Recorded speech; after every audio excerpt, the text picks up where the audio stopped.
Espacio solicitado. El contenido y las opiniones vertidas en este programa son de exclusiva responsabilidad de los productores y no comprometen la posición, pensamiento ni criterio de Televisión Universitaria.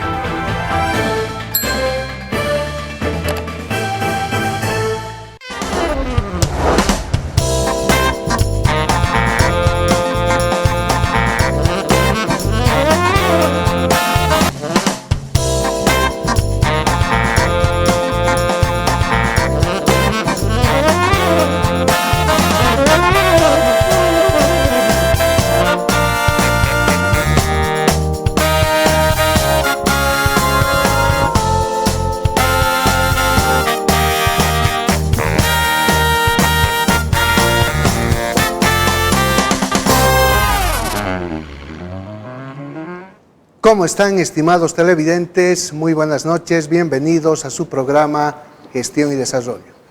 Importante reflexionar los acontecimientos de la última semana. Pensemos, orden o desorden, y nos planteemos una pregunta: ¿por qué sufrimos? La respuesta: la improvisación. ¿Cuándo aprenderemos a hacer planificación? ¿Cuándo aprenderemos a ser ordenados y honestos? Es la gran cuestionante. Sin duda, los últimos hechos de la semana nos llaman a reflexionar el aspecto de un supuesto golpe de Estado. Golpe, autogolpe, sublevación, montaje, queda la duda. ¿Y por qué queda la duda? Porque nosotros cuando éramos niños hemos visto golpes de Estado verdaderos. Y ahí a los militares, a los que intervenían para tomar el poder, no les tembló la mano para meter bala. Y la historia de los golpes nos enseña, nos reflexiona a razonar y a entender los escenarios en los cuales existe duda.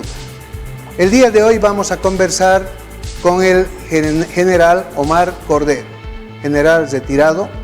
Vamos a tratar de interactuar en la interpretación de ese supuesto golpe, de la duda que tenemos en el escenario, de los memes que se dan a través de las redes sociales, de las incongruencias, pero vamos a aplicar un principio de los principios que se llama buena fe y fundamentalmente la ciencia asociada a la coherencia, congruencia, correspondencia de los argumentos, de las interacciones que son propias del manejo o gestión militar, y por supuesto recordando también que hemos tenido oportunidad de ser profesores de la maestría en altos estudios nacionales y justo de la parte de la planeación estratégica que nos va a guiar en todo este cometido para salir de una vez del sufrimiento, para que el pueblo boliviano aprenda a decir la verdad, para que nuestros políticos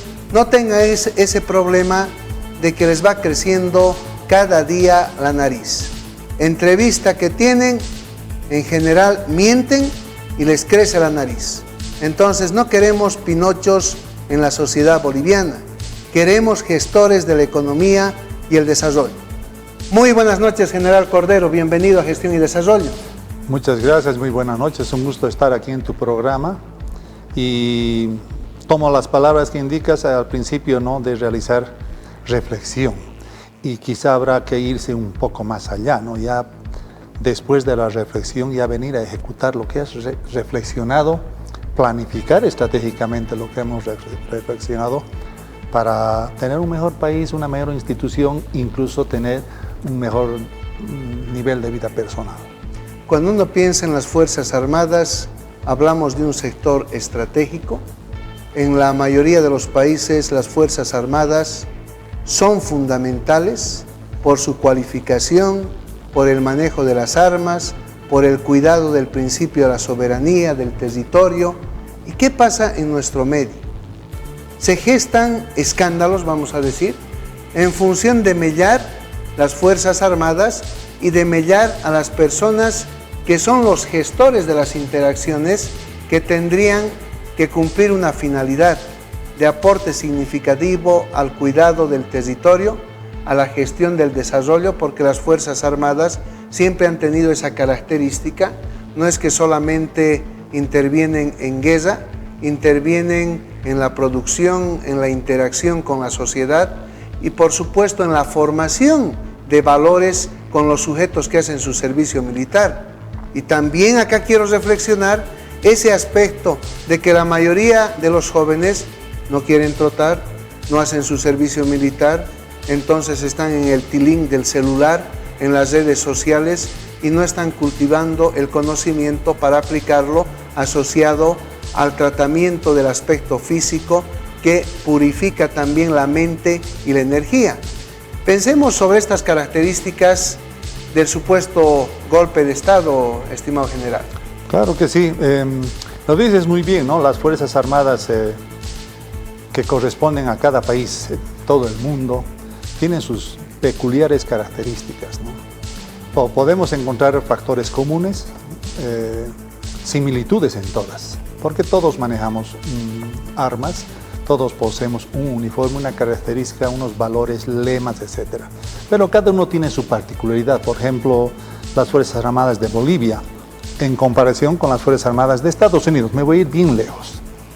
Nosotros tenemos unas misiones constitucionales diferentes en ciertos aspectos respecto a las Fuerzas Armadas de Estados Unidos, ¿no? Si tú te fijas, las Fuerzas Armadas de Estados Unidos, los países grandes, su norte es el conflicto, ganar la guerra. Así se le llama en inglés, win the war, le llaman allá. Ese es su axioma máxima del ejército de Estados Unidos. He estado 2 veces por allá, ganar la guerra. Si te fijas bien, la nuestra no es tan así.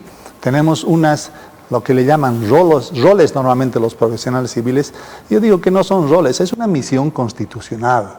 No pueden darnos roles cada vez. Se debe cumplir la misión y dentro de cada parágrafo de la misma misión, dentro de la separación de las comas, etc., podrán desprenderse quizá algunos roles, pero siempre cumpliendo lo que dice la misión constitucional. Nosotros tenemos que trabajar, por ejemplo, pagando bonos, que no tienen nada que ver con las Fuerzas Armadas, pero en la misión constitucional dice, debemos de participar activamente en el desarrollo del país, y de ahí puedes desprender cualquier cosa, ¿no es cierto? Ahí es un abanico muy grande, y ahí vienen los bonos, la producción, tenemos algunas empresas, etc. Entonces, esa particularidad es para el ejército de Bolivia, y te pongo un ejemplo. Estados Unidos tiene los grandes fuertes en su territorio, ¿no? En el fuerte está pues 2, 3 brigadas, divisiones, todo reunido. En Bolivia no podemos hacer eso porque una unidad militar es un pequeño polo de desarrollo. A partir de esa pequeña unidad, un batallón, un regimiento, ejemplo Viramontes, Guerra del Chaco.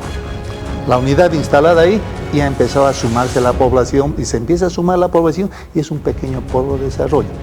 ¿Hasta qué momento? Hasta que esa unidad les molesta a los pobladores y quieren echarlo, o sea, ¿no? Y te tiene que ir a otro lado, y Vibobo, por ejemplo, como ha crecido. Entonces, esta es nuestra característica peculiar. Ahora podemos hablar de los hechos lamentables de anteayer. Un remedio de golpe, muchos lo han calificado, y me gusta lo que decías, ¿no? Muchos memes dicen la verdad entre chiste y chiste. Es interesante. Y yo había indicado, esto es un teatro completo, y sigo sosteniendo que es un teatro completo, pero con algunas particularidades que me permiten a mí descubrir por qué es un teatro. ¿No? Había mencionado el mismo uniforme del general Zúñiga. Es como si te fueras con tu traje de gala a pasar un jardín de obstáculos. Él estaba con un uniforme 4 o 3 que no se utiliza para el combate para nada. Y encima de ese uniforme, del 3 o el 4, se pone un chaleco que corresponde al uniforme número 1 de campaña. Es una mezcla antirreglamentaria que merece sanción, por supuesto, para una actividad que supuestamente está planificada. Y varios elementos que no corresponden a un golpe militar. Tú decías, yo también he vivido golpes desde pequeño, ¿no? El golpe de Panzer, Estado, Natush Bush, ese sí que es terrible, ¿no? Y a los estudiantes son baleados en la plaza principal 14 de septiembre. En el golpe de García Mesa, Yo ya era cadete, entonces ya fue parte de las fuerzas represoras como cadete porque nos ordenaban ocupar esto, ocupar tal posición, etcétera, ¿no? Y lo mismo que pasaba ayer. Hay muchos que están aprendidos y solamente seguían el plan de órdenes que deben cumplir. Claro, y no corresponde, digamos, sancionarlos porque están en un proceso de formación y cumplen órdenes.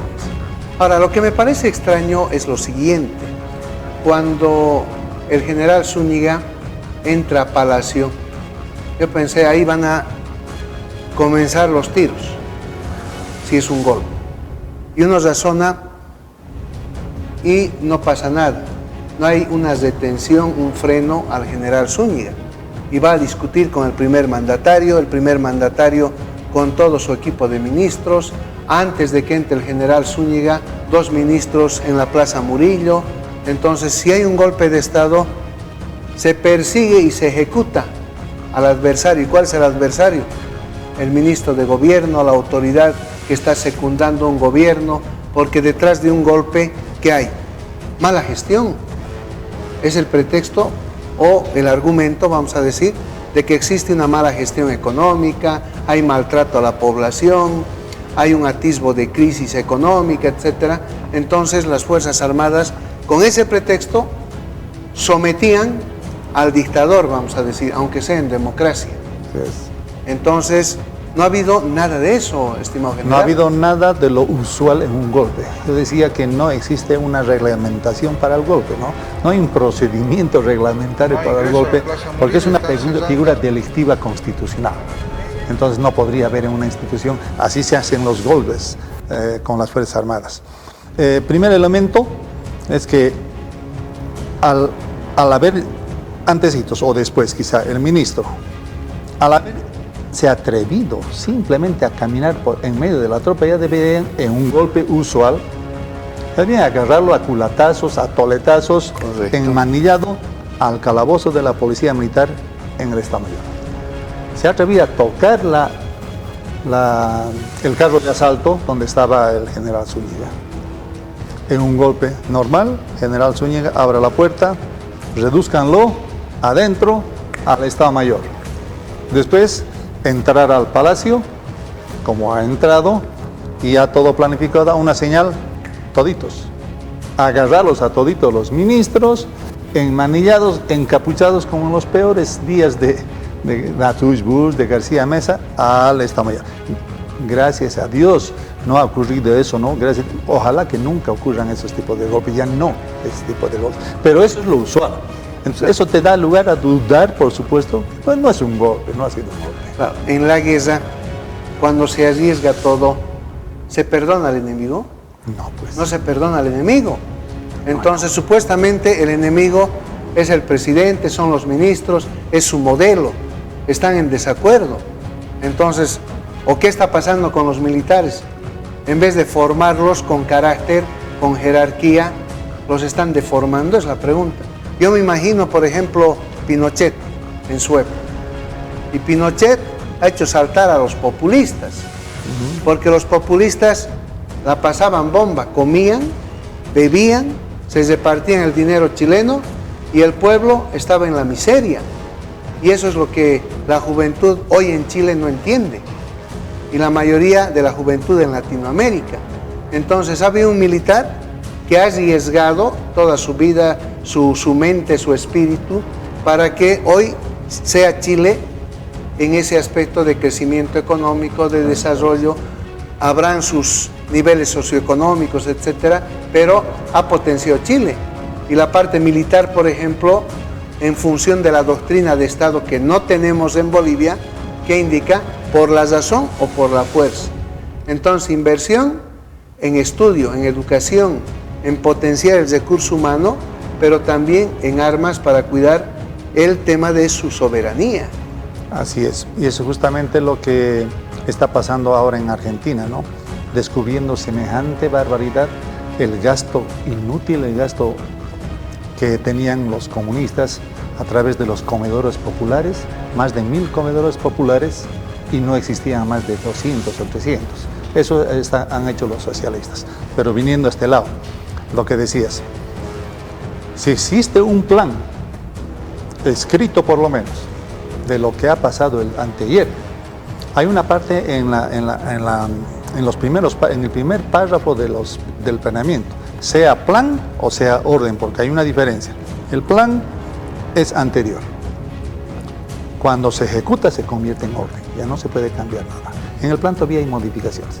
Entonces en el plan, en el primer párrafo dice situación general y hay un subtítulo que dice oponente, ¿no? En caso de conflicto internacional de guerra se llama enemigo. En estos casos de conflicto interno se llama oponente. Yo recuerdo muy bien esos planes cuando el oponente era Evo Morales antes de que sea presidente, en los planes. El oponente, ¿no? Decía Evo Morales y las facciones del Chapare con los sindicatos, y se explicaba bien. Son en tal número, normalmente están en tal sector. Y si ha habido un plan para el día anterior, el oponente, muy bien lo dices, era pues el presidente, todo el gabinete, sus ministerios y sus principales acólitos. Ojalá que vean si hay el plan escrito. Si han tenido cuidado, no hay el plan escrito, pero siempre se lo maneja el oponente. Y al oponente hay que reducirlo. Esa es la esencia militar, porque tienes que ir a ganar, no puedes estar con medias tintas. Eso destroza completamente la teoría del golpe. Hace unos minutos he escuchado en una radio, existe un general que ha pedido los servicios del abogado Omar Durán. Está contratando a su cliente y ha desembuchado todo, ha dicho todo. No he escuchado desde el principio, pero ha mencionado qué es lo que ha pasado realmente ese general es él. Entonces habían planificado ya desde mayo la operación, ¿no? Ya han tenido reuniones, etcétera.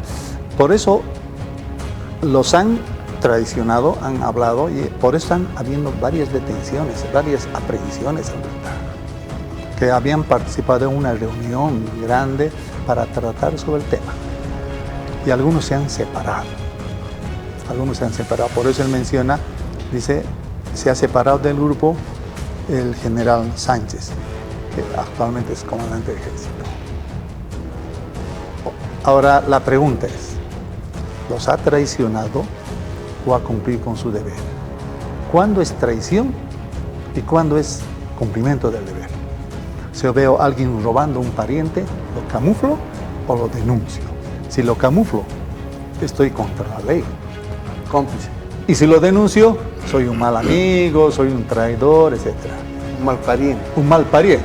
Y eso creo que ha pasado hace 3 días. Hay algunos oficiales que no han participado. Me da mucha pena. Por ejemplo, está el general Paulsen, que lo he visto con su chaleco de aprendido. Y eso es muy penoso para mí como militar, ver a un profesional de su talla, educado, profesional, capaz, que era inspector, creo, y porque era inspector, adentro. Entonces, a la conclusión que se llega con toda esa información que le ha dado es que, como dije antes, no es un golpe, pero sí era un amotinamiento. Y también lo dije yo, es un amotinamiento de una unidad del ejército. No está mal decir las Fuerzas Armadas, porque no se ha visto un avión volar, es una parte. No se ha visto a la Armada también participar, solamente a su comandante, que no tenía gente detrás del comandante, ¿no? Solo su ayudante. Entonces, una unidad militar que se llama Policía Militar, que es la unidad que está a disposición directa del comandante de ejército. Él ha ordenado. Esa unidad se ha amotinado al mando de Zúñiga. ¿Para qué? Para ir a exigir que los ratifiquen, que no los cambien, porque ya estaban relevándolos. Pero lo interesante de todo esto es que menciona que el presidente Arce ya sabía sobre esto. Y eso es grave, eso es grave.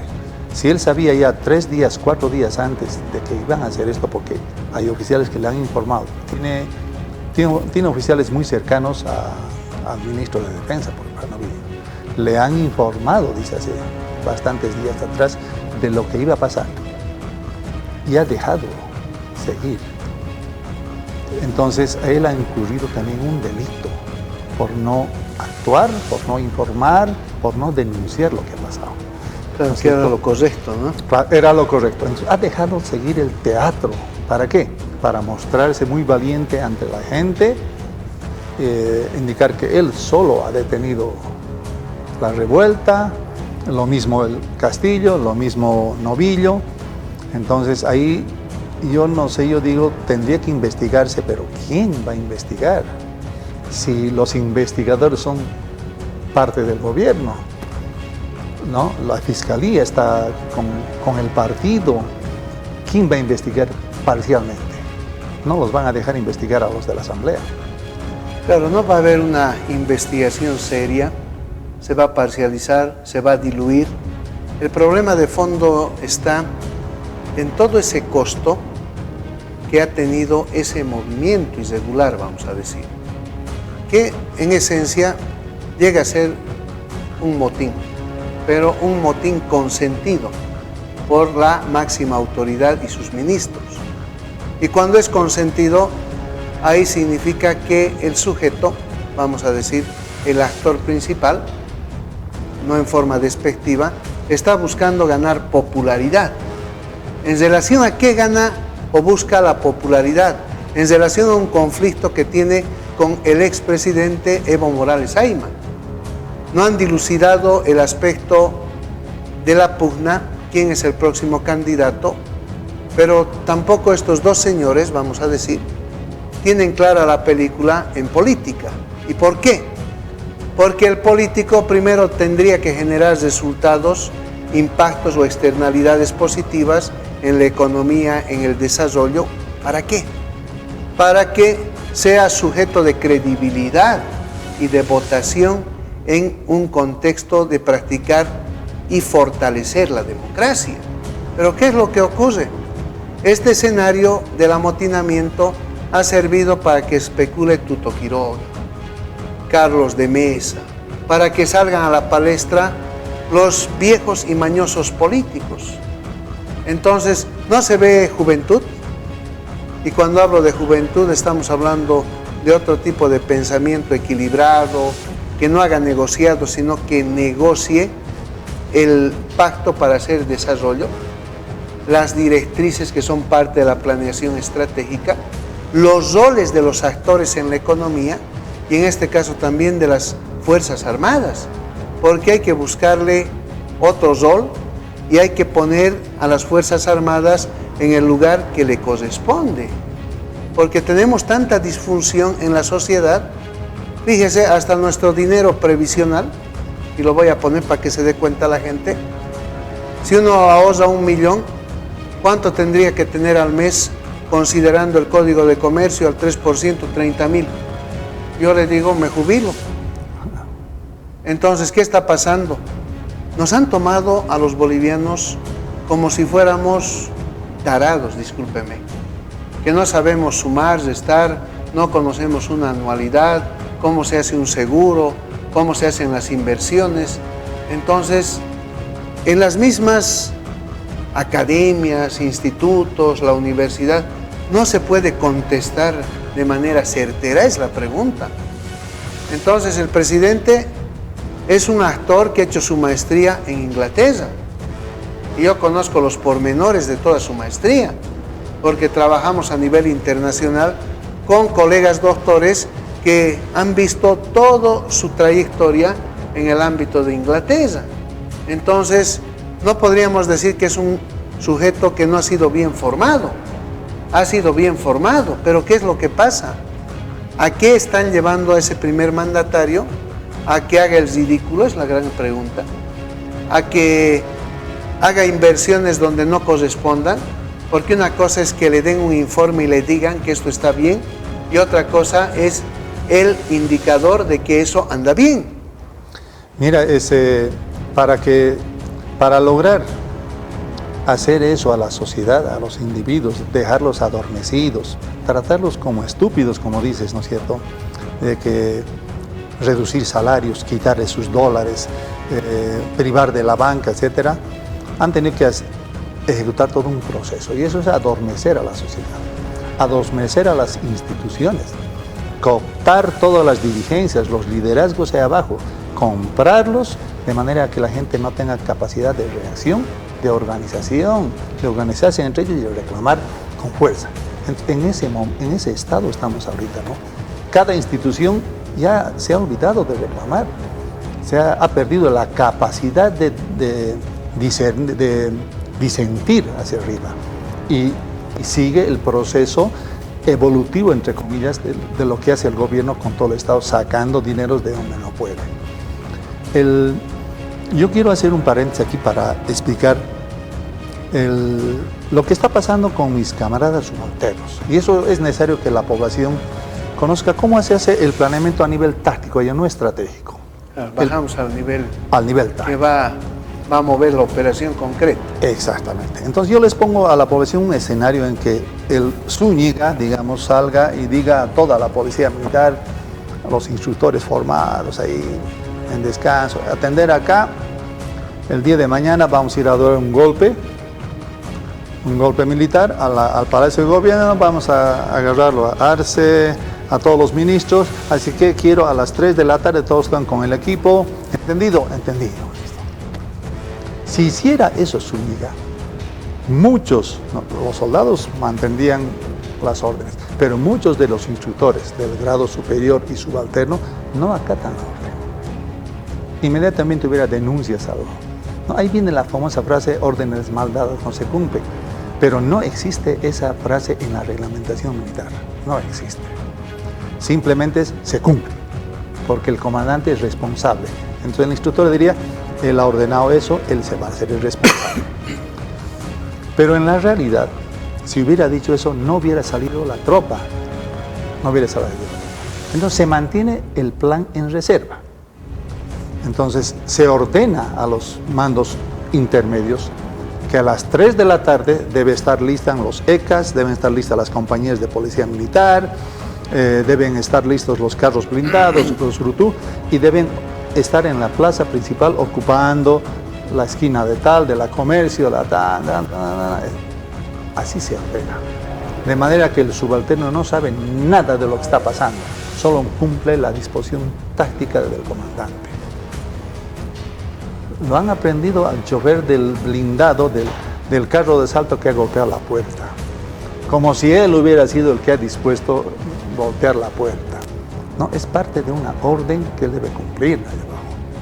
Entonces, no tienen culpa, no pueden aprender a ese tipo de personal. Y hay muchos. En el planeamiento militar existe un comandante que es responsable, un jefe de Estado Mayor y un inspector. El inspector está aprendido, el inspector no tiene nada que ver con operaciones, ni siquiera tiene mando sobre los subalternos. El jefe de Estado Mayor y el inspector no tiene mando sobre las unidades, solo lo tiene el comandante.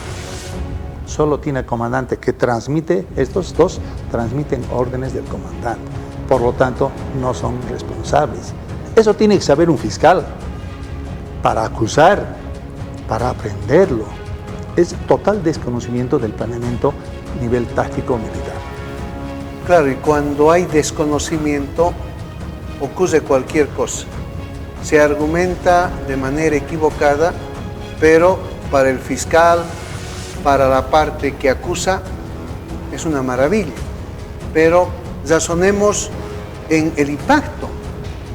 El impacto a nivel de las familias, de las personas involucradas, en función de las órdenes, primero de la planificación, de toda la ruta, vamos a decir, que debe cubrir el proceso de ser militar. Porque hay todo un proceso, hay una secuencia, hay planificación, hay organización, hay ejecución, ahí están las órdenes. Entonces, ese es un elemento de impacto que hay que revisar. Y el otro nivel de impacto tiene que ver con la especulación que se ha dado en el momento que se daba el supuesto golpe de Estado. Y hay un atentado a la economía de las familias. Y ese atentado a la economía de las familias se da sobre la parte de que se da el agio, la sobreespeculación, y después que van a devolver, como dicen los memes, se han comprado huevos, digamos un maple, a 90 bolivianos por la desesperación. Entonces, no pensó el señor presidente en este aspecto. ¿No pensaron los ministros en estos elementos? Porque sabemos que somos una sociedad sobreespeculadora, porque la especulación en el mercado tiene un mínimo y un máximo, pero en Bolivia siempre nos vamos por encima del máximo. Por eso que ni siquiera nos admiten en un premio Nobel para algunas piruetas, estupideces. ¿Sabe por qué? Porque nos pasamos del estándar. Vayamos a una pausa comercial.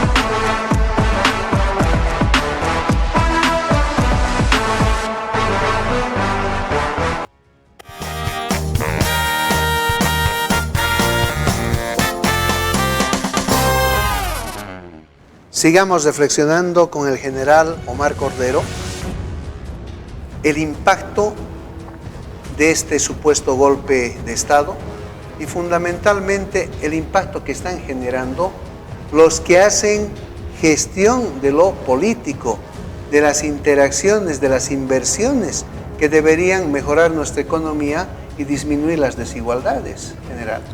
El impacto familiar es terrible. Yo he tenido experiencias al respecto, he tenido amigos también que los hijos tienen un gran problema en las unidades educativas, ¿no? Imagínate al hijo yendo al colegio nuevamente y siendo acosado por sus amigos. El niño es malo normalmente por la naturaleza en este tipo de aspectos, ¿no? Sí, es terrible. Es un acosador cuando tiene algo para explotar. El día de hoy la señora de Zúñiga hablaba llorando, indicando que la prensa había mencionado que estaba ya en México, no sé dónde se había ido con su hijo, porque no asistió al colegio, el hijo. Y ella dice, estoy aquí llorando, estoy aquí, pero no le llevó a mi hijo al colegio porque lo están acosando, lo están molestando muchísimo. Entonces ese es el impacto. De todo esto tiene mucha culpa el político. El político que en otrora la política era una hermosa palabra, el manejo de la cosa pública es un servicio, pero pues es un servicio a la sociedad. ¿Cómo ha degenerado la palabra? Que yo creo que habrá que reconceptualizar la palabra política en el diccionario, para decirle que es un ladrón, es un aprovechador, etc. ¿Cómo han manoseado mi institución políticamente? Ahí están los resultados de que el político, y yo lo culpo al presidente Arce Catacora, ¿cómo es posible él, sabiendo que un individuo que ocupa el puesto 48 sea el comandante del ejército? Un individuo que no podía solucionar un trabajo operativo en las escuelas, en los institutos militares, cuando le tocaba su turno de ser comandante. Un individuo que no tenía la talla operativa ni académica para ser comandante del ejército, pero experto en inteligencia. Entonces yo me meto a la cabeza del presidente a veces, este me sirve, porque él trabajaba también en el gobierno de Evo Morales informando todo. Tiene el perfil para poder manipular. Tiene el perfil para poder. Mira, yo siempre digo, ¿no? Zúñiga podía informar a cualquiera, no que estabas entrando al baño, sino qué estabas haciendo dentro del baño, a ese nivel. Este personaje con total seguridad tiene grabaciones de todas las charlas que ha tenido con el presidente, con el ministro Novillo, con el ministro Castillo, entonces la tiene aquí.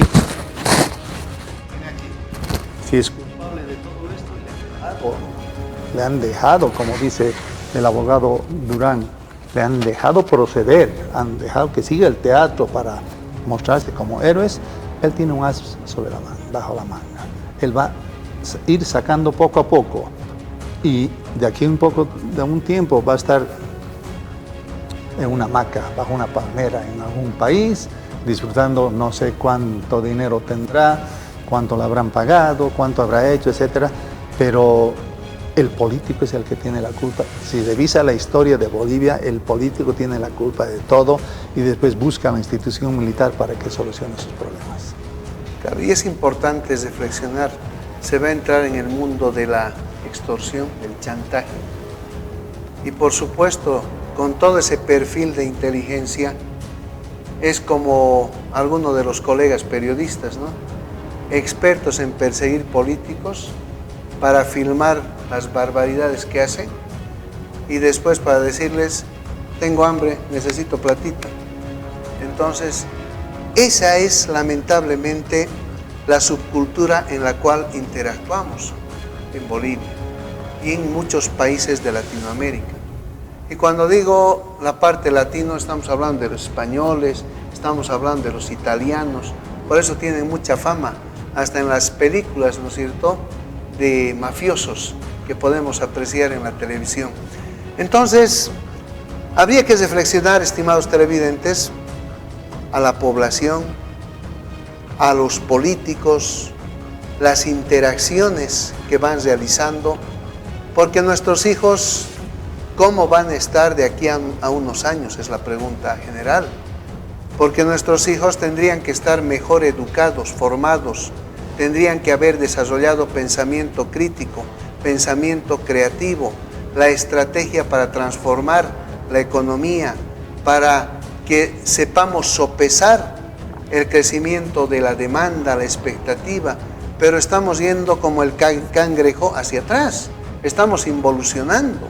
Entonces, cuando vemos este tipo de hechos, referenciamos que hay hasta una actuación, entre comillas, estúpida. Entonces, una palabra fuerte, y se me viene en este set el pensamiento y la interacción que realizábamos con el doctor Edwin Tapia Frontanilla, que en paz descanse, en Anuncio Denuncio.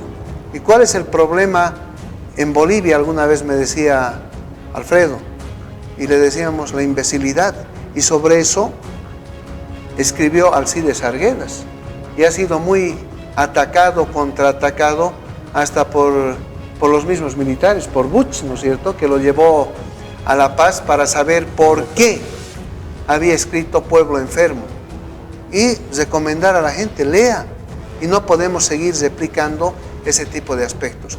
General, para despedirnos, sus palabras. Muchas gracias inicialmente por la entrevista, por la charla, y yo quiero reflexionar también a las autoridades, a los políticos y a mis Fuerzas Armadas especialmente. La reestructuración es una palabra que ya creo que ha pasado de moda, está muy devaluada porque cada vez se reestructura, ¿no? Le han llamado ya reingeniería. Sin embargo, poniendo como ejemplo a la policía, reestructurar, dice, y piensan que es el cambio de los comandantes. Reestructurar, dicen, le cambian de PTJ a FELCC, FELCN, etc. Esa es la reestructuración demasiado ligera que piensan. No, esa no es reestructuración. Hay que empezar en el caso de la Fuerza Armada, desde los institutos militares, desde el Colegio Militar de Ejército, de Aviación, de la Armada. Desde ahí hay que empezar a reeducar al muchacho, al cadete, para que salga un oficial con principios institucionales, con honor. Y ahí viene la pregunta, ¿quién le va a educar si todo está podrido? Y al decir todo, tengo esperanza que no sea tan todo. Entonces, esos mejores oficiales, los mejores oficiales deben ser destinados ahí para educarlos, no ideologizarlos, educarlos en los mejores objetivos de la patria, los mejores objetivos institucionales. Entonces, en 4 años, si no hay cambios, porque aquí estamos acostumbrados a cambiar cada año de comandante, etc., va a salir un oficial identificado con los valores del ejército, los valores de las Fuerzas Armadas, y qué mejor si esto se hace desde los colegios, ¿no? Desde los colegios. Habrán profesores todavía con valores que puedan inyectar esos principios axiológicos a los muchachos. Es difícil, pero se tiene que hacer. Eso sería una reestructuración, pero es a largo plazo, no se hace de la noche a la mañana. Claro, son unos 20, 25 años que debemos de tomar ese tipo de trabajo, una formación desde la primaria, secundaria, la parte universitaria, en una ruta de aprendizaje que sea significativo, que desarrolle el pensamiento crítico, moral, el civismo, que es clave, una ruta en la cual aprendamos a resolver los problemas, incluyendo, trabajando en equipo. Eso se llama el modelo por competencias, pero acá, si el populismo sigue metiendo que las competencias son para los empleados, para seguir haciendo la explotación del hombre por el hombre, y que la empresa no es una unidad entre el trabajador y el inversor, entonces andamos mal. No podemos ir por la parte dogmática, tampoco por la parte escéptica. Tenemos que aprender a ser pragmáticos. El mundo está globalizado, existen nuevas tecnologías de información y comunicación. Acá le tenemos miedo hasta la inteligencia artificial, le generamos muchos supuestos, muchos escenarios. Entonces estamos en muchos casos respetando a los políticos que puedan tener talla, a las autoridades que realmente hagan su faena, respetando a esas personas, entonces que son la minoría. Tendríamos que trabajar de otra manera. Una golondrina no hace primavera, pero si cada uno de nosotros hiciera lo que nos corresponde y tomáramos una decisión individual pensando en el constructo colectivo, se nos fuera la hipocresía porque tiene raíz en la envidia y en el aspecto de la comunicación con intriga, avanzaríamos, distinguido general. Entonces, cesamos el programa a pensar en transformaciones que tengan que ver con nuestras actitudes, potenciando nuestras aptitudes y haciendo el constructo de sociedad. Las especulaciones, los hechos que no corresponden, tienen que ir al basurero. Entonces hay que pensar para avanzar, para hacer resiliencia ante la adversidad, y ese trabajo en equipo generará resultados que sean parte de la economía y la gestión del desarrollo. Muy buenas noches.